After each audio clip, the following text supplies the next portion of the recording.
Hi there. I just thought I'd give you a bit of an update. First of all, on what's been going on with my mum. Um, so she's okay, but still things are a bit up and down. And everything's you just have. I'm just tired really of having to constantly chase people up and just to do their job. It's taken us 2 weeks, no, 3 weeks actually, nearly, to get the doctors, the GP surgery to check her bloods. Because when she was discharged from hospital the last time, they wanted her bloods checking that week. Um, and it's just appalling, really. It's like, because they're old and they're in a care home, it's like professionals don't even care. It's terrible. So I spoke to somebody on the phone from the surgery on the Thursday. My mum had been discharged the day before, and he said that he'd sort it. Wasn't going to do to start with until I told him I'd got an LPA for my mum. And then he said he'd sort it. He didn't sort it. And then I emailed them as well, just to, as evidence that I'd had that conversation.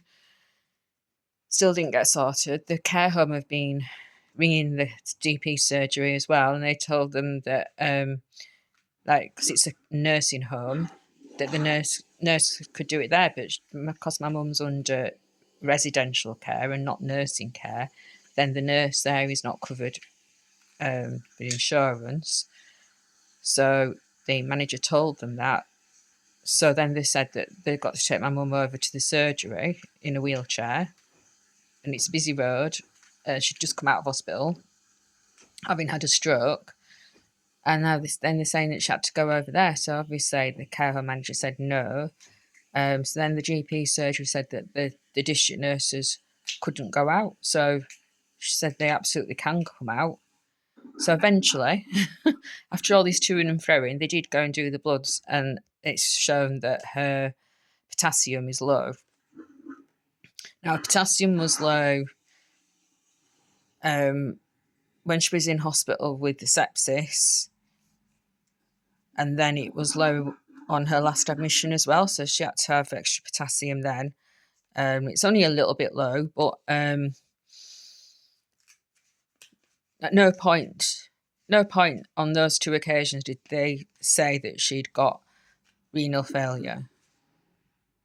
They just said that her potassium was low. And she was also started on furosemide, you see, like when she was in with the sepsis.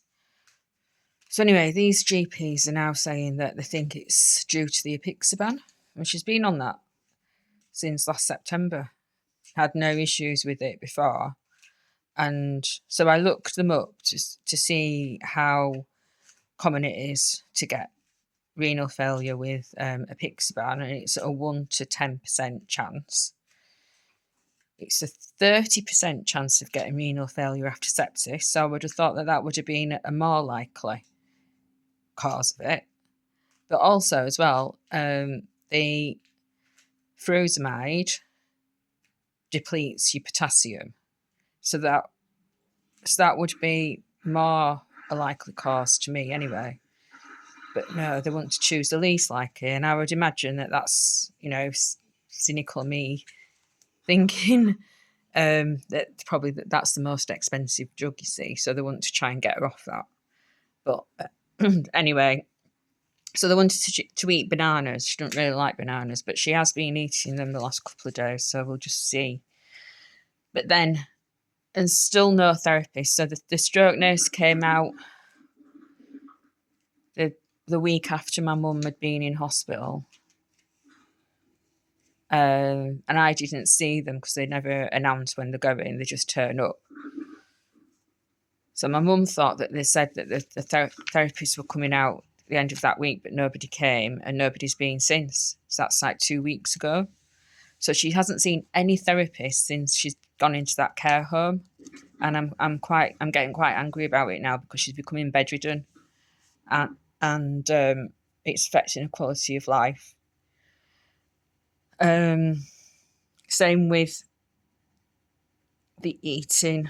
So obviously her appetite was diminished a little bit because of a ruptured gallbladder, because obviously that's going to affect her digestion and everything. But she was eating when she went into that care home. And then since she's come out after having the stroke, she's not eating really very much. Partly because she's oops, excuse me. There's something that's just dropped off the top because of the washing machines on spin. So partly because she's having more difficulty physically trying feeding herself, because she's in the left hand, even though she can move it and she can grip your finger, her fine motor skills are affected, so she can't cut her own food up. She can't like grip with it, so it's affecting her ability to do things.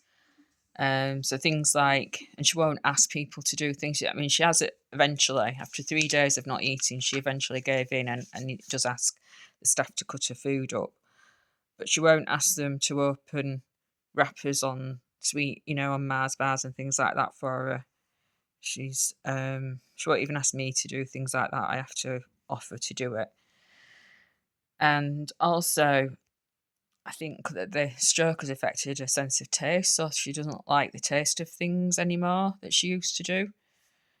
And also, it's affected her cognition and her understanding, and that changes daily, really, depending on, well, I don't know, depending on lots of things, I guess. And then there's also the heat factor as well, which, I mean, that care home is warm anyway, and especially upstairs where my mum is, it's really hot even on a normal day. So you can imagine how hot it's been, because it's been like 34 degrees outside, so I'm sure it's a lot hotter in there. And the other day, when it was 34 degrees, when she was asleep, and then she woke up when I got there, she was really confused, and she wouldn't drink anything. And she was just acting really strangely and looking really vacant. You'd ask her to do something, and she'd just sit there looking vacant, and she were like trying to give herself a drink, and she were picking things up and then going to take a drink but didn't take a drink and putting it back down, and then thinking, and I'm saying, have you been drinking enough? And she was like, yeah.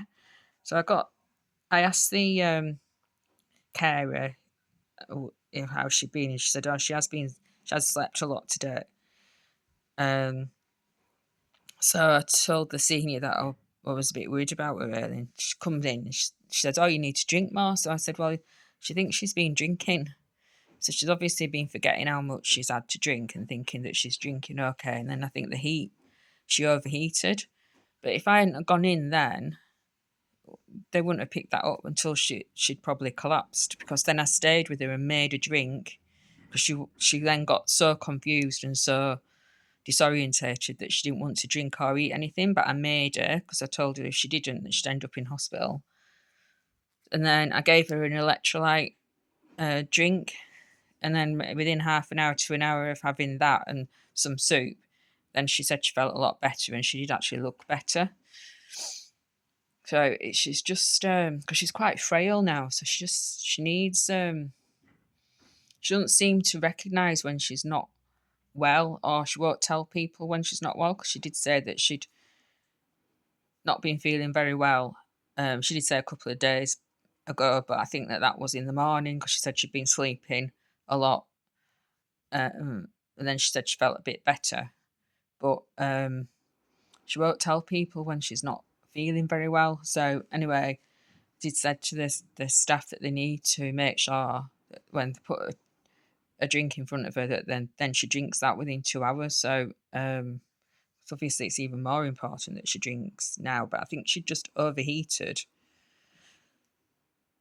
She said she didn't feel hot, but her face were all flushed and things. So she didn't have a temperature, but I think she'd overheated and then just got completely confused.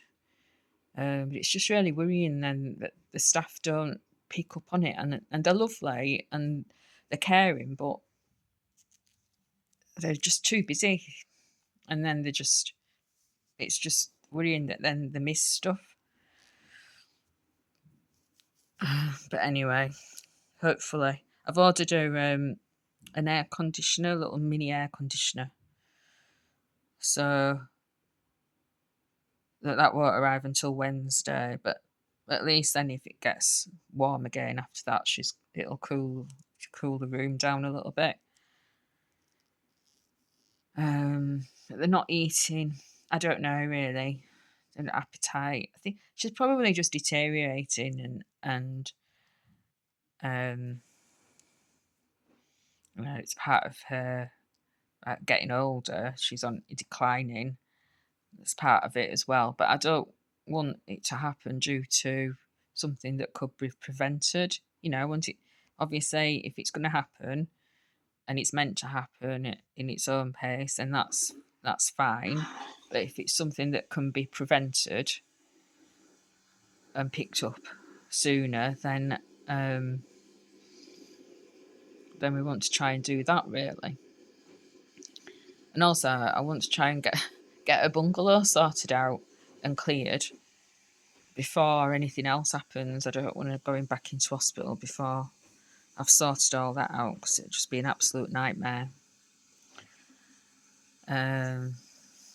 So that's what's going on with my mum.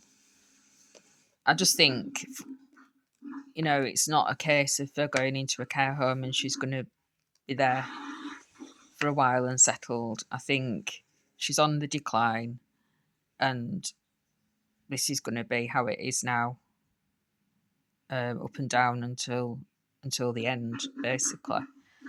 So I think that's going to be sooner rather than later. But I don't want it to be too soon.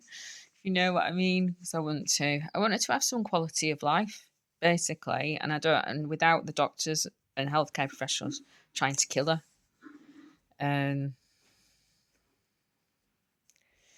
It's just really hard. And then I've had this weird guy, because I saw this somebody advertising, somebody asking if they could borrow a wheelchair in this local group, and I said, I've got one he could borrow. And then I got this message from somebody, and I assumed it was the same person. So he came and picked it up and gave me some money for it, because I said he could keep it, and it was practically new.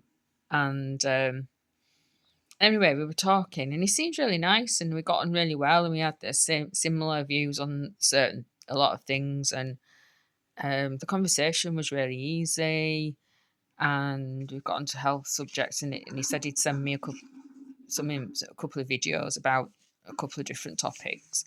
That was fine, but then the conversation then continued within Messenger, and I did really like him to start with. A little bit. I could tell he could be a little bit pushy and a little bit. What's the word?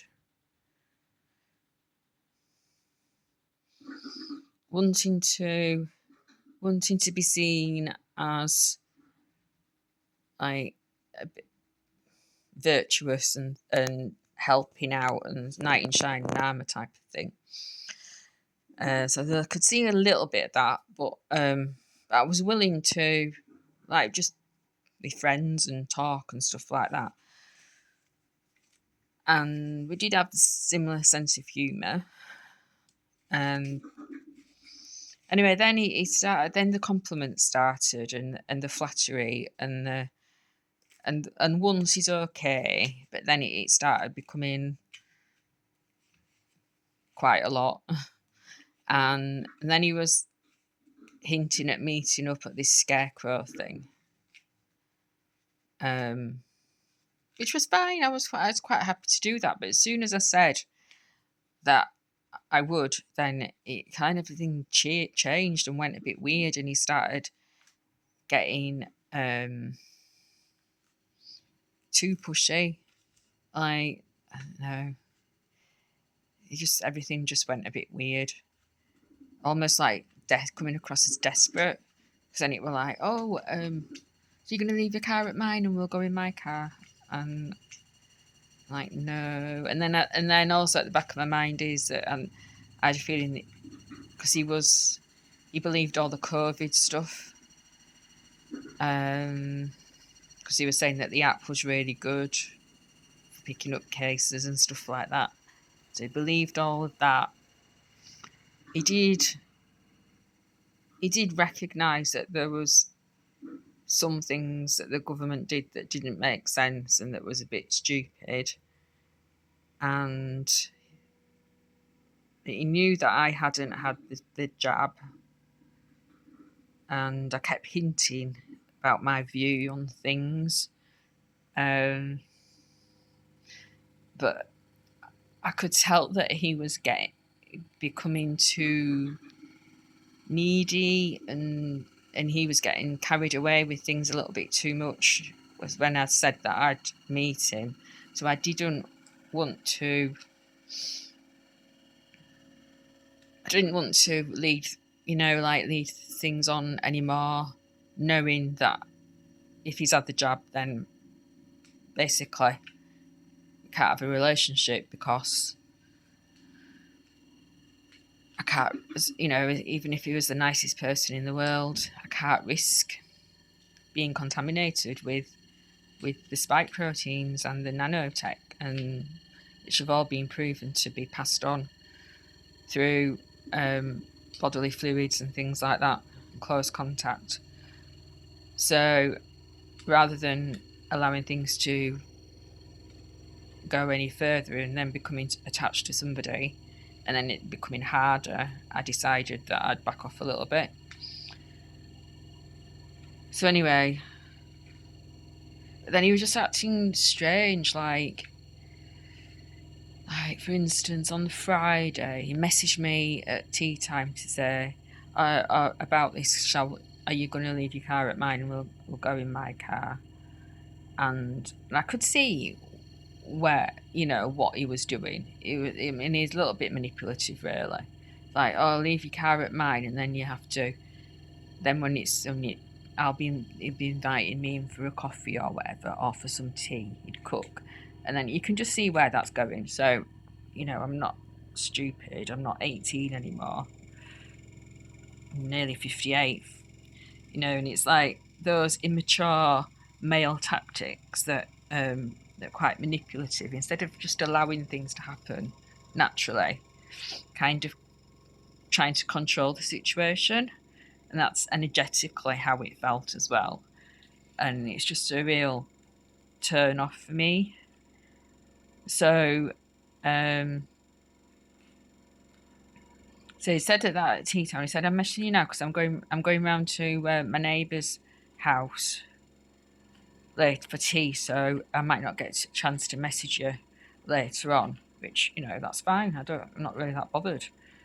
It got into this habit of like messaging me every single evening, and then till late as well, till after 11 sometimes, and I'm wanting to go to bed. But I mean, that's fine. But it was every single night. So that was fine. I messaged him back and just said, oh, I'd rather meet you there if that's okay. But then he messaged me later on, even though he said he wouldn't. He messaged me later on to say that he was in Castleford, doing part of this big search going on. Somebody had fallen in the river. It's like, I thought you'd gone round to your neighbours for tea. What are you doing there? And I found is that it's always, when there's something like that going on, he's always there involved. And it's, it's fine if he's wanting to help everybody. But then he didn't. Then he just said, oh, it were later on. Then he was at his neighbour's house, probably there for another hour. So what? He'd just gone rushing out like with his cape on in the middle of going round to his neighbours. Is that what had happened? He didn't really explain that. So I asked him why you were there. He didn't answer that. And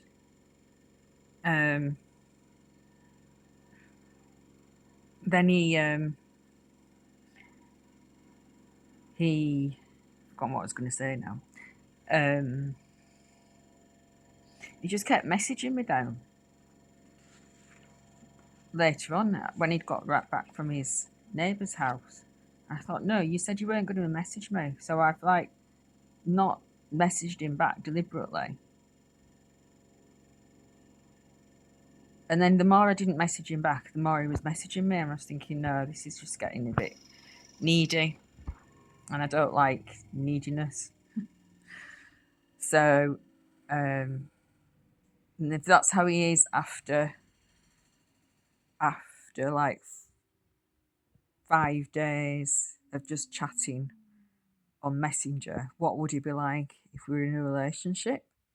Because I never even, apart from that first time when we talked for 2 hours, admittedly, and he came to pick the wheelchair up, I've not like spoken to him in person.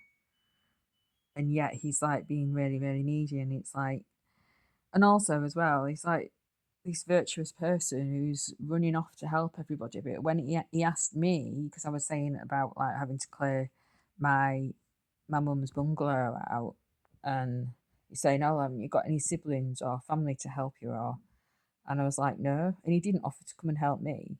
Do you know what I mean? So it's like not that I'd expect him to, but it's like if he's such a virtuous person, and if he likes me so much, he would have offered. So, and then, but then he's just been so hard to get rid of. It's like so I messaged him to say that I wasn't going on the scarecrow thing because it was, I just felt uncomfortable really. And I was tired, so not slept very well because it was so hot. And I've got a headache. And so then he was just messaging me all the time and just like long reams of messages.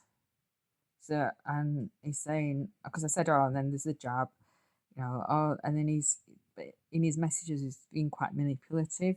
And also in one of the messages, he'd said, oh, because like my brother's coming up today, and I just said, couldn't go to this initially, I couldn't go to the scarecrow thing on Sunday because I've got family coming up. So then he said something about when I said I wasn't going on Saturday. Oh well, if you didn't have family coming up tomorrow, then we could have pushed it back a day. I thought, are you expecting me to cancel what I'm doing with my family?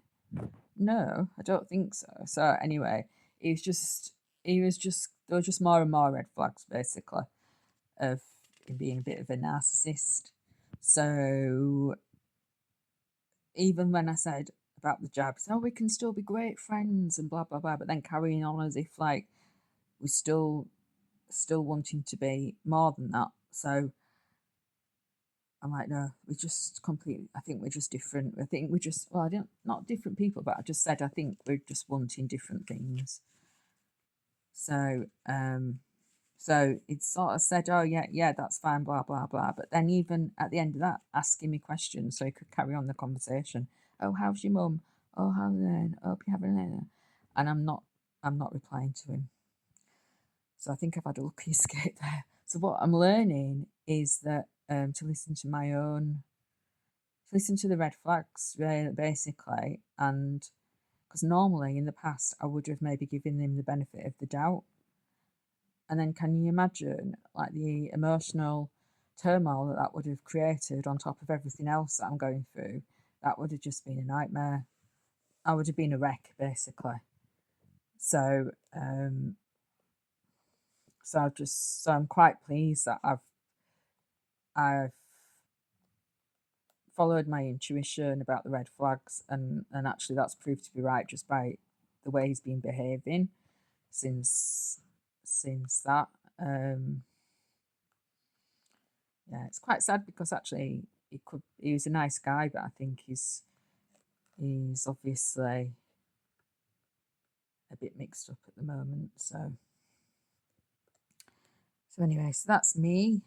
I just carry on clearing the house and clearing my mum's bungalow and see how my mum is today. So like I say, my brother's coming up, and then I'm taking my my mum's old next door neighbour to see both of them as well. Got her a mini fridge to put her chocolate in, stop it from melting. And that's life. So I'm going to do a video on when I get the chance, because also I think that this guy was a bit of a distraction, trying to sometimes these people, even though you might not consciously be aware of it, these people are sent to take you off the path as a distraction and to fill your life with drama. And so I think there's something that I'm meant to be doing, and the Matrix keeps sending people and events to try and stop me from doing it. So anyway, I'm going to be making a video, a longer video, about the role of the mind, the heart, and the gut in spirituality, and how they're all interconnected.